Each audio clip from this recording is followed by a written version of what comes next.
Okay, now I bet you guys were pretty surprised to see me reviewing this game. Both because it doesn't seem like the typical kind of game I'd play, and the fact that it didn't come out recently. But I have played it recently, and I really do like Saints Row 4. Now, a lot of you may say that I decided to play this game because of JT Machinima's Rocking Purple music video, and you would be right. Now, I should make this clear, this isn't the only game in the Saints Row series I've played. I've also played Saints Row the Third, but this was the first one I played, and I have looked up what happened in the other ones on the Saints Row wiki.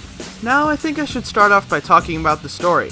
Basically, the Saints make it to the White House when the boss becomes elected President of the United States, but it doesn't last long as an alien invasion occurs.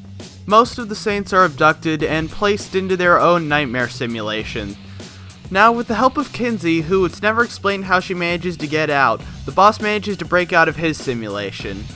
So you then have to go through the Steelport simulation and make it into your friend's nightmare worlds where you can break them free.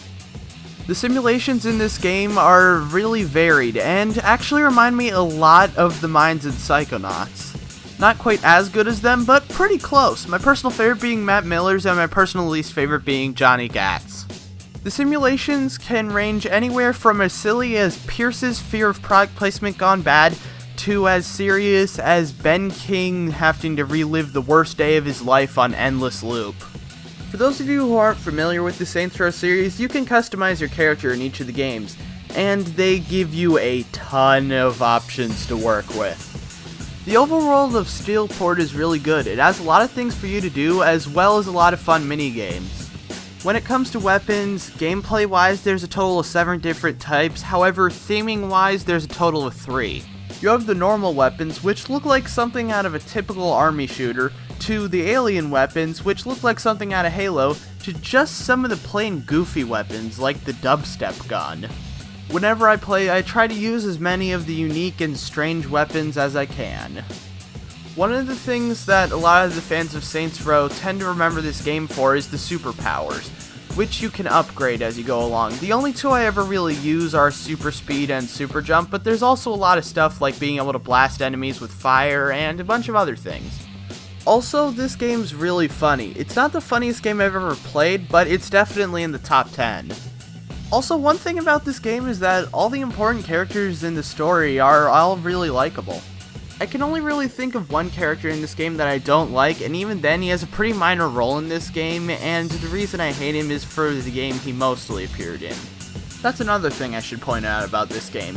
Since this game is in a simulation and not real, a lot of characters from early in the series who died you actually encounter again, and you can even recruit them on your team. Granted, most of them I had to look up, but it was still a nice touch. The music in this game is really good too, not just the regular soundtrack, but there's also the in-game radio stations, which you can play at any time so long as you're not in a mission, and you're able to play a bunch of different songs, some of which are actually taken from real life. The game also has a ton of side quests, mostly involving taking back the city from Zinyak. However, if you're going to do any of them, I recommend the loyalty missions. They're the most in-depth of the side quests, feature a lot of whatever character you're doing it with, and you get to learn something about them, and they offer the best rewards. Overall, Saints Row 4 was a really good game. It had a lot of good things going for it, as I spent the last couple of minutes saying, but above all else, it made me want to play the other games in the Saints Row series, and judging what I've played so far of Saints Row the Third, that's not a bad thing.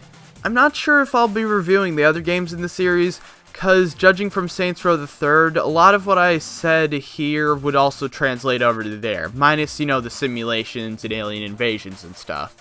But overall, Saints Row 4 was a really enjoyable game, and I would recommend it to anyone looking to get into the Saints Row series.